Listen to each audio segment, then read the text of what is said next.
नमस्कार दोस्तों, मैं अतुल गौर एक बार फिर आपका स्वागत करता हूं। आओ विज्ञान सीखें में।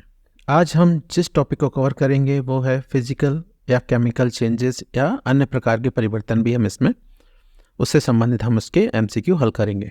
चलिए फटाफट शुरुआत करते हैं। निम्नलिखित में से किसकी उपस्थिति में लोहे में जंग लगती है?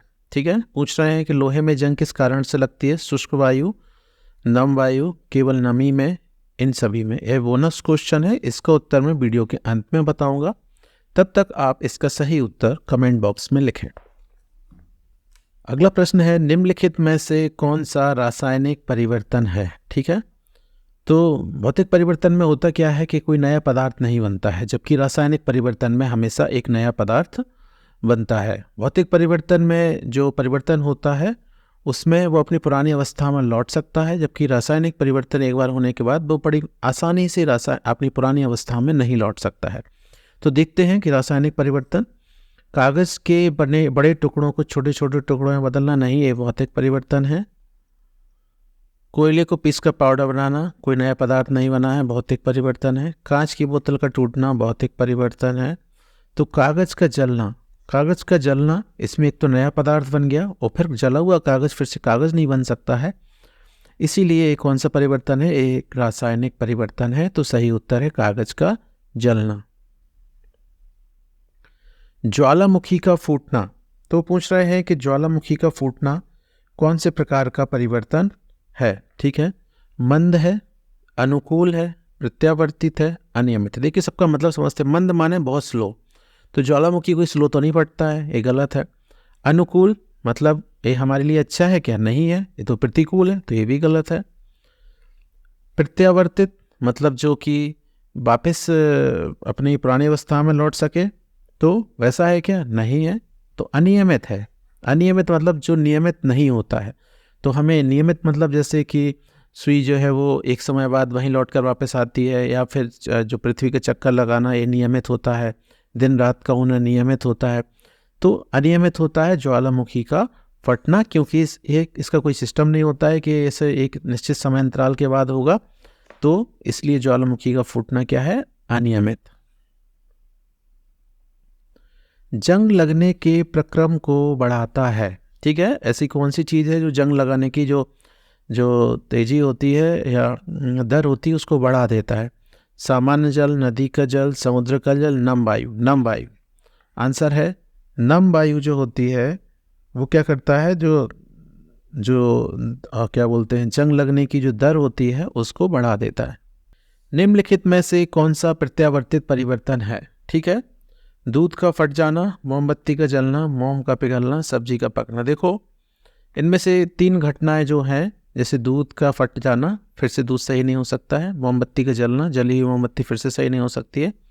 सब्जी का पकना, पकी हुई सब्जी फिर से पहले जैसे नहीं हो सकती। लेकिन मोम का पिघलना, मोम को पिघला लीजिए, वो द्रव अवस्था में चली जाएगी और जब ठंडी होगी तो फिर से ठोस अवस्था में आ जाएगी। तो मोम का पिघलना प्रत्यावर्तित परिवर्तन होता है। भौतिक परिवर्तन में पदार्थ के अणुओं में परिवर्तन होता है, नया पदार्थ बन जाता है, कोई पदार्थ नहीं बनता है। उपर्युक्त सभी सही आंसर है, कोई पदार्थ नहीं बनता है। निम्नलिखित में से कौन चूने के पानी को दूधिया कर देता है? देखिए चूने का पानी जो होता है उसको कार्बन डाइऑक्साइड उसको क्या करता है? दूधिया कर देता है। ठीक है, ये आपको ध्यान रखना है कि जब चूने का पानी के पास कार्बन डाइऑक्साइड हम प्रवाहित करते हैं तो उसका रंग दूधिया हो जाता है। अगला प्रश्न है कि निम्नलिखित में से कौन सा परिवर्तन नियमित परिवर्तन है? वर्षा का होना, तूफान का आना, भूकंप का आना, ज्वालामुखी फटना। ये देखिए इनमें से लगभग कोई भी एक तरह से बिल्कुल सही तरीके से नियमित परिवर्तन नहीं है। फिर भी तूफान, भूकंप और ज्वालामुखी तो कभी भी हो सकता है। जो वर्षा है वो वर्षा बारिश वाली ना मान के हम वर्षा ऋतु मान लेते हैं, तो एक नियमित परिवर्तन है कि हर साल बारिश के महीने आते ही हैं, तो इसको हम नियमित परिवर्तन मान सकते हैं। निम्नलिखित में से क्रिस्टलीकरण द्वारा किन पदार्थों को शुद्ध किया जा सकता है? ठीक है, फिटकरी, नमक, कॉपर सल्फेट, ये सभी। ठीक है, तो इसका सही आंसर है ये सभी। इन तीनों पदार्थों को हम क्रिस्टलीकरण विधि से क्या कर सकते हैं, वो अलग कर सकते हैं।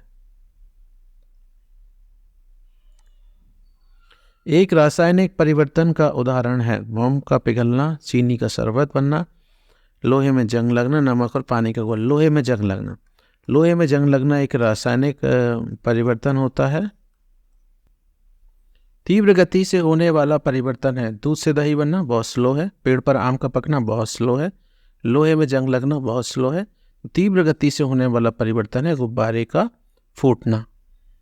रोटी में फफूंद लगना, ठीक है।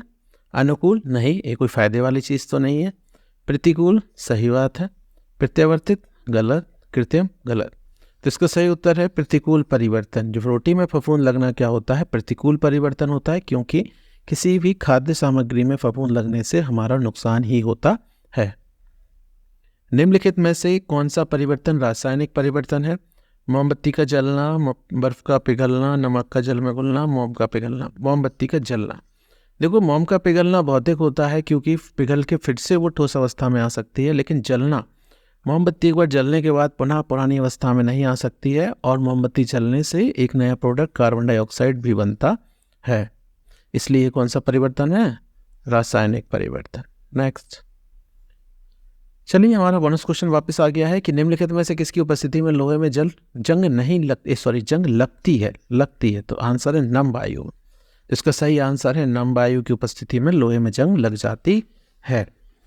आशा है आपको हमारा प्रयास अच्छा लग रहा होगा। इसी तरह से हमें और मोटिवेट करने के लिए हमारे चैनल को ज़रूर फॉलो कर लें। आप चाहें तो हमारे यूट्यूब चैनल को भी सब्सक्राइब कर सकते हैं। Thank you.